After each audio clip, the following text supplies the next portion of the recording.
Hey guys, Rick with Rick's Toy Room here.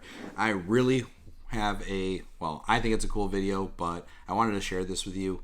I got contracted by CGC to be a witness for their signature series this weekend at MegaCon, and I wanted to share with you my experience and my thoughts, everything that had happened, some cool stories, some behind the scenes stuff. I wanted to do this video yesterday, but as you can hear from my voice right now, I'm not 100%. I got home last night and I could not talk. Between yelling over all the noise at Comic-Con and just all the conversations I was having with the guest and with the artist and the celebrities, my voice was gone. It was a really, really crazy weekend, so let's get into it. If you watched one of my other videos, you kind of have a brief idea of what grading was, what getting certification on your comics and your toys, etc. is about. So brief highlights again for this video. Gotta stay hydrated. Brief highlight for this video. So in the comic world, you get your books. You can get your books and your autographs and your sketch work slabbed, right? So that is when you get your book. You send it out to a company. They look at it. They verify it. They put it in a hard, clear case. They give it to you, and it guarantees the condition, and it guarantees the authenticity of the item, your collectible that you have. This is really important when it comes to getting celebrity autographs, comic artist and writer autographs, because by getting these things validated and witnessed and sent through an authority, whether it be CGC or others, it helps not only protect your investment, but it also really helps set the value higher because it was physically witnessed. Now, there are companies out there that will do post-autograph validation, and then of course there's CGC who does live, in-person witnessing and validation and guarantees that that signature is authentic, right? So that is what I did this weekend. I was contacted by CGC about a month ago, and they asked me if I wanted to help them at the show. They would take care of everything this weekend, and all I had to do is give them my time and energy. So I said, yeah, sure, let's do it. Brief history on how that came about, right? How did you get contacted by CGC? It's not because I'm a super famous YouTuber, though we're getting there, so keep subscribing. But what had happened was, before COVID, when I was living in Tampa, I had reached out. I saw a post that CGC was looking for employees to do Comic-Cons. They were looking for people to work for CGC, travel around the country, go set up booths, take in submissions, do witnessing, fill out paperwork, huck boxes back and forth across the country and from show to show, back to headquarters of, items, whether it be collectibles, trading cards, comic books, whatever, to get, witnessed, slabbed, and all those things. So, like I said, a few years ago when I applied, I did not get the job, primarily because I was not, my corporate schedule wasn't really conducive to flying out on a Wednesday or a Thursday, setting up for a show, doing a 4 full day weekend, and then flying back to Tampa to be back in the office. And at that time, I had to be in the office pretty much 5 days a week. Now, granted, I did tell them I get a lot of vacation time, and the con season isn't super long, so I would take off vacations, basically take 3-day work weeks, whatever, and go do this. CGC at the time passed and said, no, we need somebody with a lot more flexibility that we're not going to have to worry about that's going to bail. I understood it, appreciated it, never thought anything about it. Well, like I said, about a month ago, I get this email, and I thought it was kind of like a scam until I looked at it, and I saw the rep, communicated with them through email a couple times, and I was like, I want to talk to you. I need to I'm not understanding the process, right? Because always when I've done this personally to, find myself a witness, I would have to pre-schedule a witness before a show, had to pay them up front. I'd pay them per book to witness, and I didn't understand how it all worked. Well, CGC, the way they do it is they actually contract their own people for direct CGC witnessing. All witnessing through CGC is completely free. They will pay me flat rate for the convention. They take care of all the bills, whether it's the hotel, the food, the mileage, etc. And basically my job is to make sure that I go with you. I watch the autograph being put on whatever the product is that you're doing, whether it's a book, a sketch, or if you're buying a commission, or if you're doing a remark, whatever it is, I watch it happen from the artist. We take it from the customer, take it from the guest. We put it in a tamper-proof bag. We have our name on it, our initials, the convention, the date. It is sealed, so it can't be, tampered with. You can't slide extra books in. You can't, put in a fake autograph. And then it's your job to take it back to CGC, and they will cut the bag, do the paperwork, and that validates what they call the chain of custody. So I was like, yeah, I want to do this. This will be fun. I have some vacation time that's about to expire at the office, so no matter what happens, my money's taken care of, plus I get to go to the convention, right? But I didn't realize how much work it was really going to be, but I got some great stories, so let's get into it. First and foremost, I had a ton of steps done. You don't realize the amount of walking you do in one of these conventions until you've done it for 4 straight days, especially if you haven't done it in a while, how much wear and tear that puts on your body when you're old. Thursday, we were there from 1. The convention opened at 1, went until 9, so 8 hours. I had like 20,000 steps in, about 7.5 miles. Friday, I did the most. I had like 22,000 steps. It was like almost 9 miles, 10 miles, 9 miles. Saturday, I had similar, 21,000, some change, almost 22. And then Sunday, I think I put in about 21,000 steps. So all in all, almost 9 miles a day for 4 straight days. I tell you, I got home and my knees were killing me. I was like, wow, I'm old. Now, granted, knock on wood, my back hasn't bothered me, which that's normally a thing for me. So I was happy about that. But, of course, like I said, and then my voice, like talking to everybody, trying to yell over the crowd, talking to the artists, like, man. And my roommate didn't help too much. He had the AC cranked down to 65, which basically froze me out. Friday was okay. Saturday I woke up, my throat was a little sore. Sunday morning I practically couldn't talk. I was like, I don't know how I'm going to do the show. I've got no voice. I couldn't talk over a whisper. That was really difficult. But, so that's the kind of wear and tear it was putting on the body, right? But dude, was it fun. I had, first off, and I want to do some shout outs here, an amazing time with some of our guests. Rob and Cookie, you guys were awesome. I had a fun time walking around with you guys. Nick, you were cool as all get out, bro. I can't say how much I enjoyed hanging out with you and your commissions. Gary and Sam, y'all tried to run me over in the parking lot, but you guys were phenomenal. I loved hanging out with y'all, sitting there talking smack about people. That was cool as all get out. Alex, dude, you had some amazing remarks and some sweet commissions done, dude. It was phenomenal. And I've just got a list of you guys that have my phone number that we were texting, so I could come over and witness for you and pick you up. You guys, literally, shout out. You were phenomenal. You made the show super, super fast. I mean, the day ended on Sunday, and I was like, I'm kind of disappointed it ended, right? Like, even though, like I said, one of y'all tried to kill me. But I didn't want it to end. Like, as hard as the work was, as much effort that was put into, run around the convention floor, zigzag out of people. I loved it. Like, I really hope I get to do this again. So shout out to you guys. Like I said, you are phenomenal. I did have a couple people that were a little difficult. I mean, not terrible. I've worked in customer service for a while. I've had bad experiences. Everybody was cool. Like I said, there were some quirks, but we got through it. So not a whole lot of bad things to say. I could say a few really bad things, but if I'm going to do that, it's going to be the people that deserve it, and that's the city of Orlando.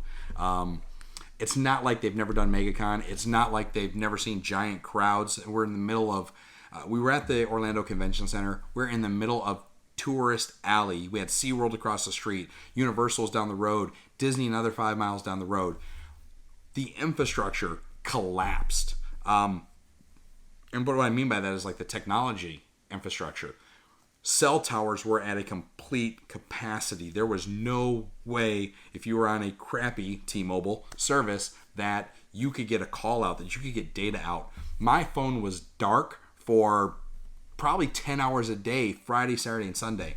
Like, it was almost impossible to get text through. Luckily, voice communication was actually working, so a lot of my guests would call me and be like, hey, look, I'm over here. Can you come grab me? Or, hey, when are you going to be around so-and-so? Because I still need to get this book signed. So Orlando, like, you failed me. And the areas around the convention center failed. Dunkin' Donuts on Sunday had nothing. Like, I can't give you that. I can give you this on that. Like, I want a croissant sandwich. Like, we ain't got croissants. You know MegaCon's in town. You are in front of the convention center. How did you not have enough croissants? It's your most popular food. Denny's didn't have anybody on staff Thursday night, preview night. So by the time everyone got out of the booth, everyone got out of the show, got out of the parking lot, which was a nightmare. Denny's was practically understaffed, no food. Like, it was, and there wasn't a lot of people in there at the time I got there. But because of the hit that they took, they were just like completely overwhelmed and just not prepared. The hotel, I don't even know what to say about this place. Aesthetically, it was super pleasing. The restaurant, the staff was phenomenal. The food was good. The bar staff, great. The drinks on point. But the room, this place, not only was it super dated, needs a remodel. The furniture was overly stained. Paint was basically worn off the tables and the desk. They tried to uplift the mirror at the bathroom area. They put a frame around it, but they used like super thick double foam tape, and it made the frame hang off the mirror. Like, you could stick your finger through there. Like, wheel. It was bad. The hotel staff was nice, but that wasn't the icing on the cake for the hotel. They had one main entrance, but their back entrances, they had the gates like half shut down, half open. You could walk into the hotel and you're like this really dark alley version, kind of like thought you were going to get murdered trying to find the lobby. So had to drive through the exit gate once or twice. Maybe taking the wrong turn. But you finally get into the hotel lobby, and they were being really friendly, right? They're like, hey, here's free drinks, here's free cookies, here's free water. Like, we got you, but we can't give you keys to your room. I'm like, I'm sorry, say what? The hotel was having an issue with the door locks. I don't know if they just upgraded them and they just, decided to do it in the busiest weekend of, the year, or what their malfunction was. But they had everyone waiting in the lobby, and you had to be hand escorted to your room. Now, normally that would be fine, but not only did they not check IDs, so you could go to whatever room you wanted, they actually put us in someone else's room because every 3 feet they couldn't remember 3 digits. What's your room number? Tell them. Okay. Walk. What's your room number? 3 digits. Okay. A couple more steps. What was the room? I'll take you to the room. I got you. We get up to my room, and they let us in the neighboring rooms with people in it. Lady just hits a badge and opens the door, and they're like, what the? So the hotel was, needless to say, the most disappointing part of the trip. So let's talk about the experience at the con and what really I was hired to do, right? So again, like I said, I already told you guys we were hired to do the witnessing. My job was to make sure that your your sketch got autographed, whether it be celebrity or otherwise, and get it back to the booth completely secured. The CGC team on site was phenomenal. I mean, I don't care what your personal beliefs are about the company or what you think goes on. Like, these guys had people stationed. They basically had a 4-wall secured setup set. They had people stationed inside those 4 walls to bag, protect, seal, label, identify, get your book ready for grading back in Sarasota. They had a whole staff outside running multiple computers for digital submissions, multiple rows of people for autographs, because that's still done in a paper form. They had somebody situated for cracking cases, so you could break one out of its box and go get some added signatures to it to be witnessed. They were doing trading card online submissions right there on point. Cool giveaways. I really can't say enough about the CGC guys. I mean, they were phenomenal. They were super professional. There was no question about what they were there to do. The level of effort and the work that they all put in was just brutal. I mean, a lot of people, I can't give you the numbers, but I can tell you right now there was a phenomenal amount of submissions, whether it was witness for yellow grades, for the yellow labels, for the signature series, or if it was just for straight, grading, slab the books. The amount of books that they moved through that booth this weekend in 4 days was astronomical. Let's talk about some of the fun artists that I dealt with, some of my shocks and stuff. The artists were great. I did not meet or see a bad interaction with an artist or a celebrity. I met Levy, the guy that was the who plays Shazam. I thought a lot of that stuff was CGI. I mean, that dude put in the work, man. He was jacked. And I will tell you this, his favorite candy bar is a whatchamacallit. He had an entire bag of whatchamacallit sitting on the side of his booth next to his water where he was doing autographs and popping candy. For a dude that big and that, like, you can tell he worked out, he likes his candy. My roommate had actually done witnessing with Rosario Dawson. He said she was just phenomenal. He was actually cracking jokes on her because one of the times he got a chance to talk to her, he saw that her nails were painted all black, and he made a joke about her going to the dark side because she played Ahsoka Tano and Obi-Wan. And I guess she gave him like that look, like she's going to whoop him. Like, yeah. So he said she was super, super cool. Everyone says Chevy Chase was decent, but unfortunately he's just kind of getting up there in age. They actually had a replica of the trailer and the station wagon out there, photos coming up, where he actually sat in front of and did photo opportunities with people that paid for it. So that was really, really cool. Yeah, I did not know that if you were an exhibitor at least the MegaCon, so Reed Pop, that if you were an exhibitor at these shows, that you got kind of like a priority to the celebrity areas.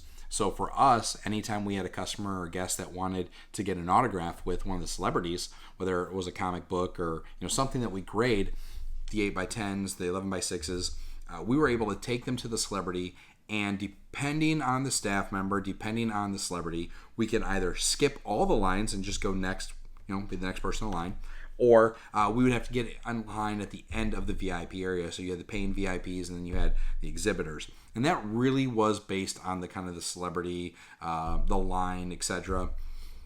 I will say one of the worst parts about the convention was the communication, and not necessarily from CGC, but from the MegaCon people or even the staff of the convention center. I watched and was part of being thrown out of a line because a staff member had said, "Hey, look, you come back at 7 o'clock." Then everyone comes back 7 o'clock, lined up. There must have been 300 or 400 people in line for Ashley Eccleston, however you say it. And they were like, "What are you doing here? The line's capped. We're not allowing you to get autographs if you don't have like the return ticket." We're like, "No one told us we needed a return ticket. We came up in here. The staff member was here. We just asked if they were returning. They were like, yeah, come back 7 o'clock. We'll get you in line." Everybody in line heard the same thing. They were all told the same thing.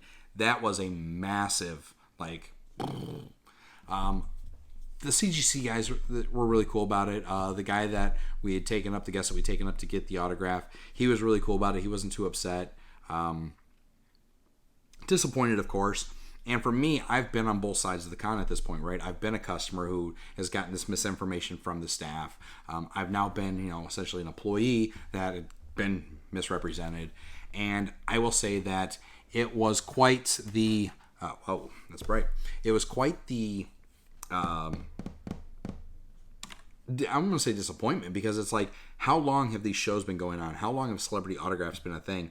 Why is this still a problem? How is it this difficult to get organized in this day and age?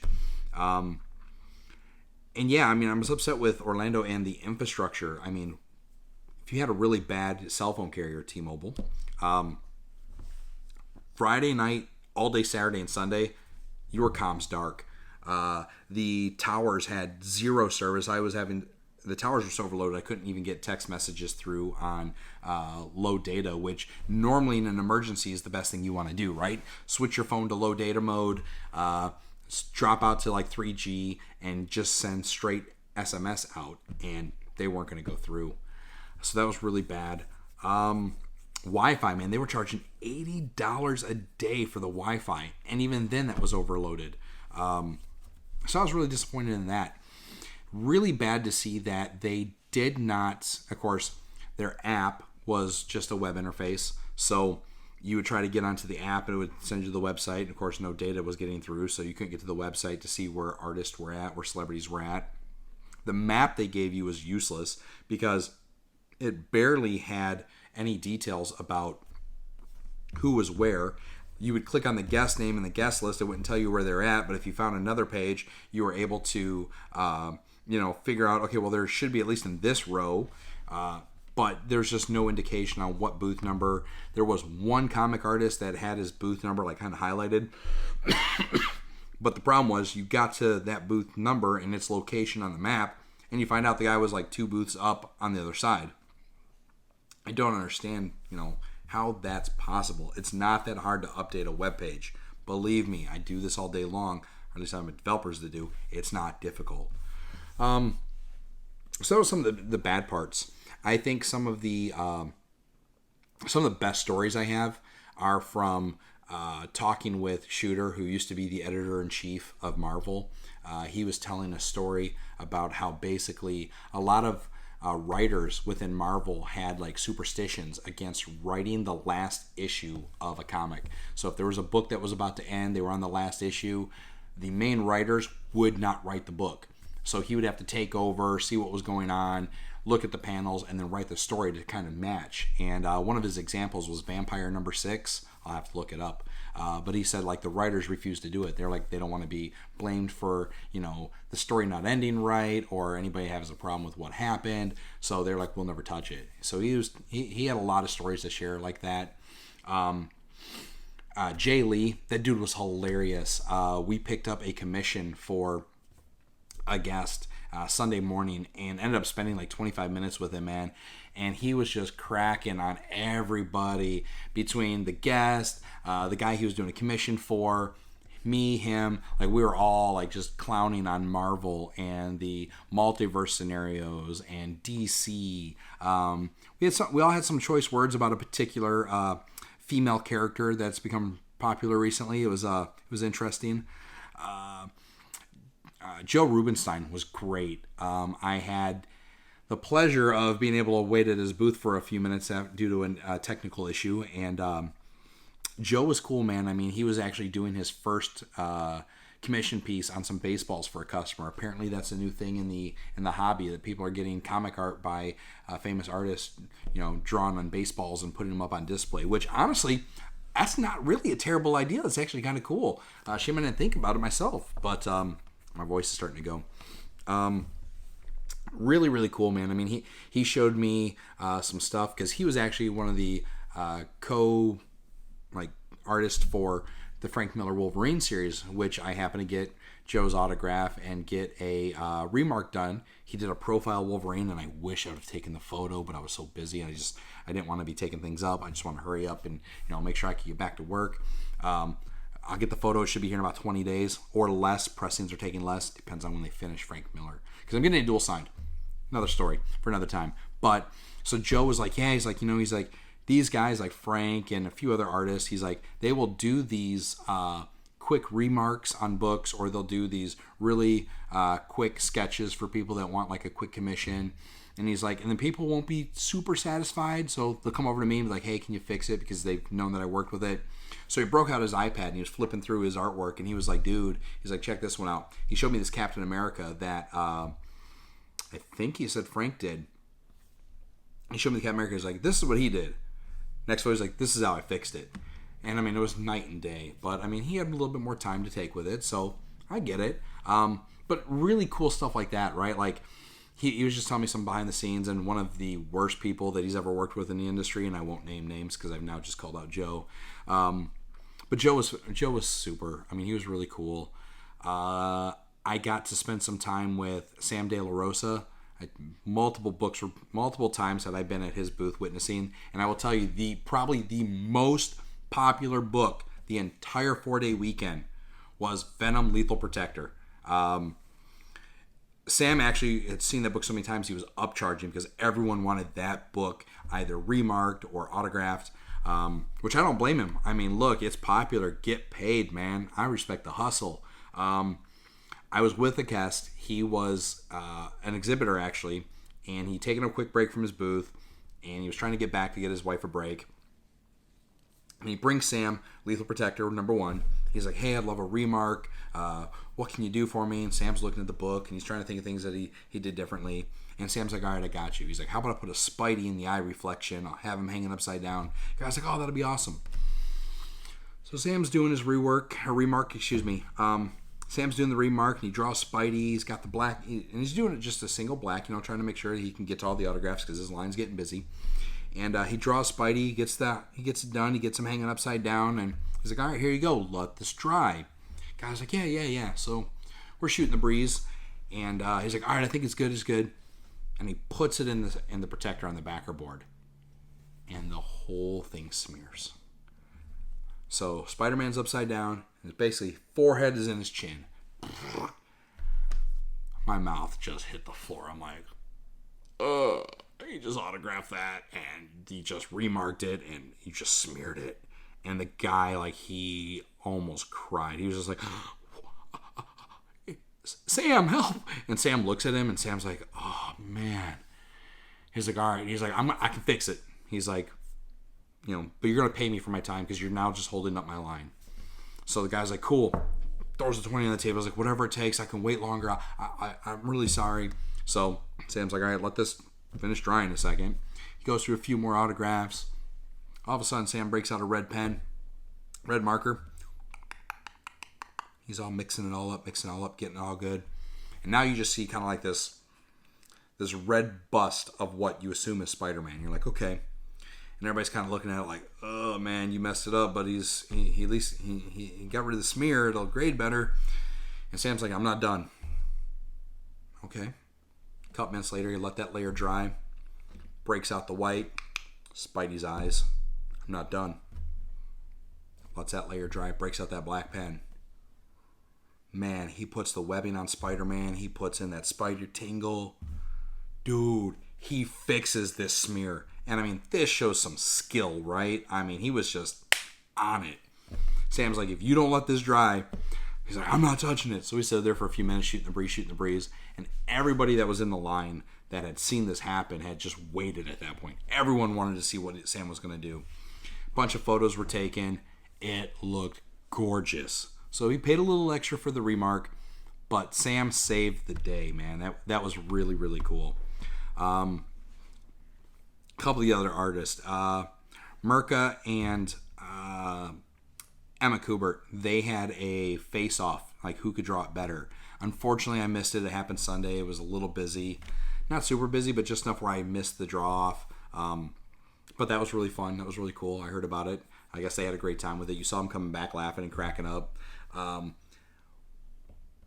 One of the nicest, I would say, generous things that had happened during the con, John Boy Mayer. So I was with one of my guys, one of my regulars that I had over the weekend, and him and his wife, we hit a few spots, and they got to the end of the day on Saturday, and they were dealing with, I forget which artist. It was somebody they were really excited to talk to, and the guy's like, well, hey, did you see the MegaCon blank? He's like, 20 of the artists or 20 of the contributors of this book are here today, this weekend. She's like, what? So he hands on this full blank cover, and it's got the Orlando skyline on the right side, and it's got all the names of the contributors of the book, artists and writers and inkers and all the things.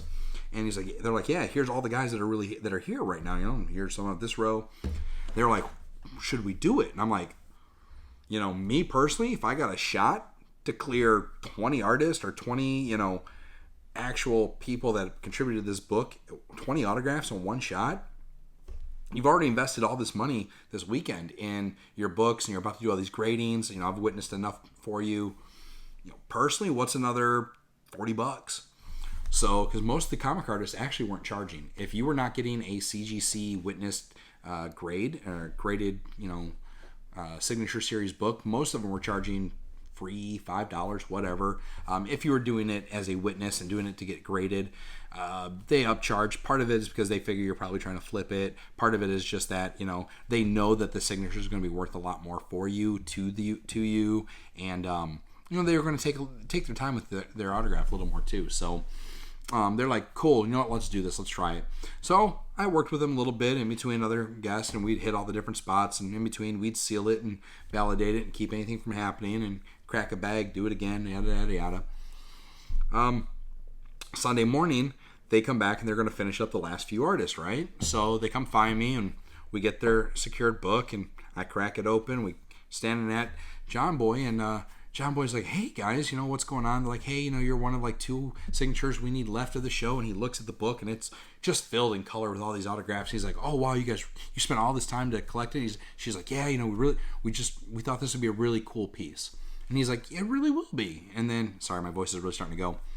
He's like, you know what, I want to do something for you guys, because you got a love for the industry, you got a love for the art. He pulls up a copy of White Widow, and it's one of the variant editions. It's got the purple Fractor White Widow logo. And he's like, here, I got something for you. Whips out his pen and he autographs it. Hands it to him. He's like, no charge. He's like, just for, being a fan and putting in all this work, and you guys are having a great time. He's like, I want you to really enjoy this. Add this to your collection. And I'm like, wow, that was really cool of him, right? But at the same token, that was like the 3rd person that day that had either had the White Widow, that particular purple variant, or, had talked about it. And I'm like, dude, what is the...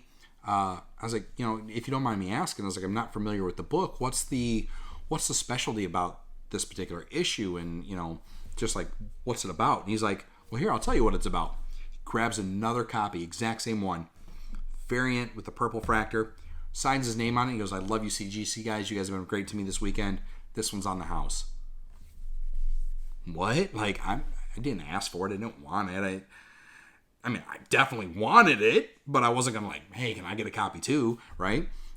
That was just, to me, that was awesome, because the guy didn't owe me anything. I'm nobody. I'm just bringing people to his, table, getting them autographed, and, making sure that guests can find him. And dude was just awesome. So I had it, and I was like, dude, he's finishing it up, and I'm letting the ink dry for a second. And I got one of my other witnesses standing right next to him, because he was set up next to Caseda's booth. And I'm like, come here. So they do the witnessing, they sign it, they put it in the bag, they seal it. And I walked around with this book the whole day at the con. Like, mostly because I didn't have time to drop it off, but at the same token, I didn't want to take away from people that were trying to finish up their Sunday submissions. So I was like, you know what? I don't even care what happens to this book. It could get the worst grade in history, but I'm going to get it graded, and that is going to be like my memento piece from this show. Like, that was just phenomenal of the guy. So I can't say I can't say enough about John Boy.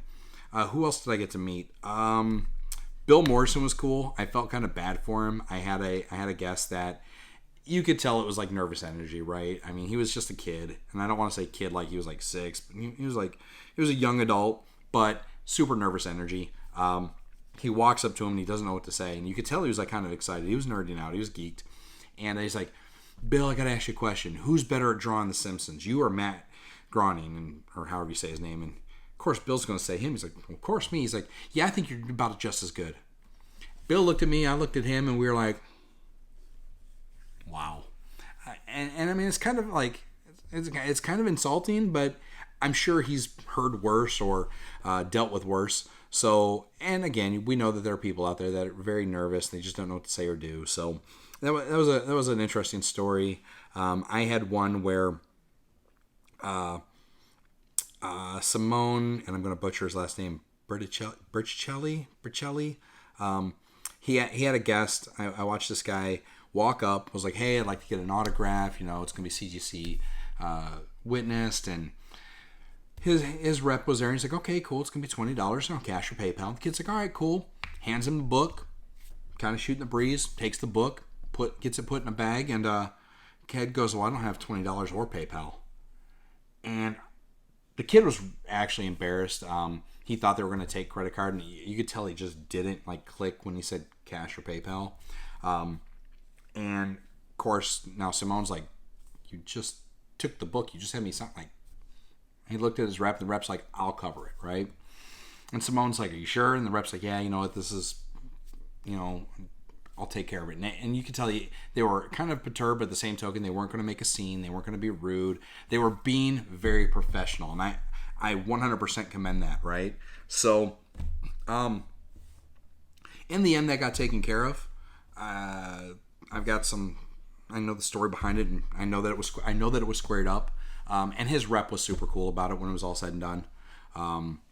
So that was really, again, very professional, very cool guys. I mean, I got to sit with them for a few minutes and shoot the breeze with those guys too. And they were, they kind of laughed it off like it wasn't the first time stuff had happened. So that was really interesting. It was cool. Who else did I meet, man? Sudam. He does all the Marvel Zombies. King of Marvel Zombies. I'd witnessed for a guy that met him at another show. And the guy was actually telling me the story. He's like, yeah, I want to go get this piece from him. He's like, but dude, I had him do this commission for me one time. And he's like, I let it be the artist's choice. And I guess at the time, Sudam had been with a woman, whether it's his wife or girlfriend or whatever the deal was at the time. The story was kind of unclear. But she was really big into Jim Morrison. So I guess the commission that he did was a zombie version of Jim Morrison. So we get to the booth, and we're all talking, and he gets his autograph. He picks up a print, and Saddam's like, well, hey, you know what? You've spent some decent money. Why don't you pick out another print for free to be cool? And the guy's like, oh, man, I don't know what I want. I really want this Batman. I'm like, well, I actually have that Batman signed. I got it in Texas. So, of course, me and Saddam were talking for a second. And I was like, you know what, though? I was like, he's got an Abbey Road. I was like, you should get that one because you have the Morrison. Hit the artist, Saddam's eyes lit up. He's like, wait, I did the Morrison for you? So then they had a great conversation about the Morrison work, and I guess it was like one of his favorite pieces, and that was really cool. So, really cool interaction with him. I sat at Crane's booth a lot Thursday. Him and April were really cool. Like, I saw some really, they were being really fun with their customers and people that are getting their autograph.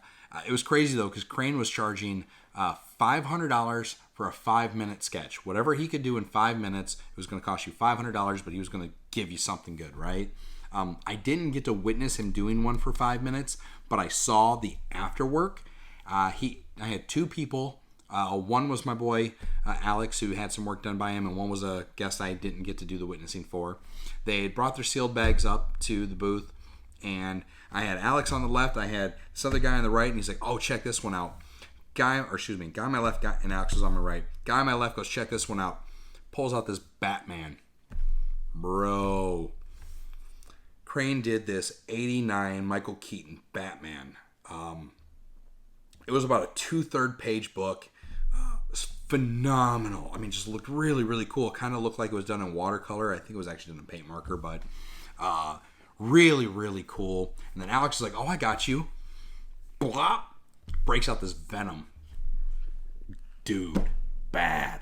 What was some of the other work that I saw that was really, really cool? I think I've got a photo of it. Merca had done a commission piece for a guy that I was witnessing, and he was picking up for his friend. It was a full page cover of Alloy from Horizon Zero Dawn. Dude, it was freaking amazing. I was like blown away. I was like, wow, I went from getting autographs, like celebrity autographs, to like, comic cover autographs.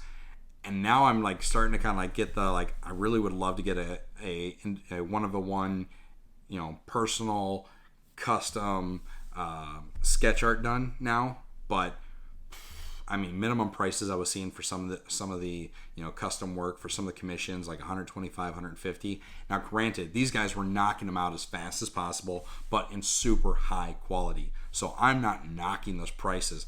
And I think Alloy was like 250. Again, the Venom was 500. The Batman was 500. Worth it. Okay. I saw, and I should have a photo of it coming up now. This was a. Oh God, Diaz. I want to say Alex Diaz. It's not Alex. It'll come to me in a second. Alice Diaz. Alice Diaz. She did this remark. This thing is phenomenal. It looks like an 80s cartoon cell. If you look at the shading, the detail, It's done on a half foil cover. It was issue 25, her first cover with Boom. It is gorgeous, mind-blowing that she was able to get that done in the level of detail that she did. And then, of course, like, the piece was great. It drew a ton of attention when they actually pulled it out to show the guest. And, the guys at Boom actually ended up giving my guy a issue number 26. And then she was like, I got you. And she had Ariel Diaz. I said out, Alexis, didn't I? Ariel Diaz. I'm sorry. Ariel had then signed issue number 26. So, another souvenir copy. Again, these are the type of people that I got to spend an entire weekend with. I mean, these guys could have been complete just assholes. They could have been like, yo, thanks for your money, thanks for your fandom, move along. No one was like that. I've very rarely been somewhere where I've seen people just like generous and just so cool with their fans and happy to be at the show even after all the people they've seen. Like, it was just amazing. The experience was phenomenal. I will say I don't want to say taken back, and I definitely wasn't offended, but I was very shocked on the amount of NSFW, not safe for work, how much NR17 material was at the show, like blatantly on display for the whole world to see. Like, there was no really like requirements, even with all the kids walking around, to have anything covered. Like, how many times I've seen Harley Quinn, topless this weekend was freaking crazy.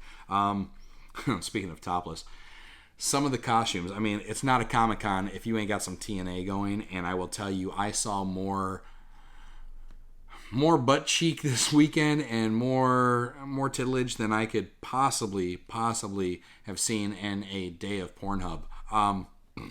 It's not a Comic-Con, I'll tell you, if you don't get to see some views. So some of the costumes were great, some of the costumes were terrible. But like I said, the books and the art, like, everything was out there. Like, some artists would have everything covered with, like stickies and give some pasties, but for the most part, I mean, it was just a full-on, have at it show. So I was, again, I'm not offended, but it was interesting, right? I kind of expected things to be a little bit more like family orientated, and not anymore. I was like, that's a good show. I like this. A lot of other cool things. There were some replica Ghostbuster Ecto ones. They had a replica Star Wars area, like Mos Eisley, Tatooine setup, so you could kind of walk through Star Wars and get some photos. I didn't find the Batmobile. There was a Batmobile replica there. I wasn't able to see it. Again, the replica Chevy Chase stuff. Like I said, I had a great show. Like, the experience was phenomenal to see both the front and back end house of how CGC handles things, and some of the artists that I got to meet and just talk to. Greg Horn was another one. The guy was phenomenal. He was super cool. True salesman, and he definitely was like, yeah, man, I'm gonna keep business going. He was, great self-promoter. Like, dude was phenomenal. He had an issue with one of his credit card machine at one point. He made it good with all of his customers, man. Like, it was an amazing event. I will say, I'm going to close the video off on a semi-bum note, because this is a little pet peeve of mine, and then I'll try to pick it up somehow. But one of the things I can say that I was quite disappointed with was the people and their service animals. And this is going to catch a little flack, I know, and this is just my personal opinion, okay? I'm a huge animal lover, and I support anybody that needs, an ADA, that has, whether it's PTSD, anxiety, etc., that needs that help. I 100% support that. I've had some friends that have them. But at the same token, I was standing doing witnessing, and I cannot tell you the amount of humans that I heard say, this is giving me anxiety. This is way too many people. I'm freaking out. We need to leave. I can't do this. And these are people that have free will and decision making. I saw some service animals and I know that they're trained and they're set to take on, people through stores and malls. They are not trained for Comic-Con. I saw a couple service animals that you could tell were visibly, stressed, that were definitely taxed. They were overwhelmed. They definitely were kind of like looking around, and it wasn't really hot in the convention center. I mean, the AC was kicking pretty well, and they were super panting. I don't know how many lines they kept these poor animals in. Folks, I get it. I understand that everyone should be allowed to join the con. I understand ADA compliance, and I understand that you have the right and your service animal is the right and you need that help. Please show up on a less busy day and time. Get there early on the preview night on Thursday. Even Thursday evening wasn't super crowded, like afternoon wasn't overly crowded. Sunday was a lot less. Come back in later in the day, because I didn't see a lot of those people with service animals like waiting for like autographs or celebrities. So they were just kind of browsing the show floor. If you're going to do that, again, I understand that your animals are trained, but please, your animals can't speak, and they were trained to be by you and be there for you. So they're not going they're not going to take off, but you are not doing your animal a service by putting them through that kind of distress. Whether or not you noticed it or not, those animals still feel the same type of distress the humans do. And when the humans are like, I can't do this, you probably shouldn't have done it with your animal. I'm sorry. My other complaint is the people that showed up with the emotional support animals that were this flippin' big. I saw some people with a handful of Chihuahuas, and now there were a couple people that had, I've actually got some photos of super cute people that had their dog in a bassinet, in a stroller, right? And that's fine. The dog wasn't going to accidentally get stepped on. There were some people that had their Chihuahuas on leashes walking through the con on the busiest day of the show. My mind was like, as a human, and I'm not a small guy, I must have got bumped into, tripped on, kicked, ran into, smacked with bag. So many times I can't even count. I don't even want to know what happened to those poor little dogs.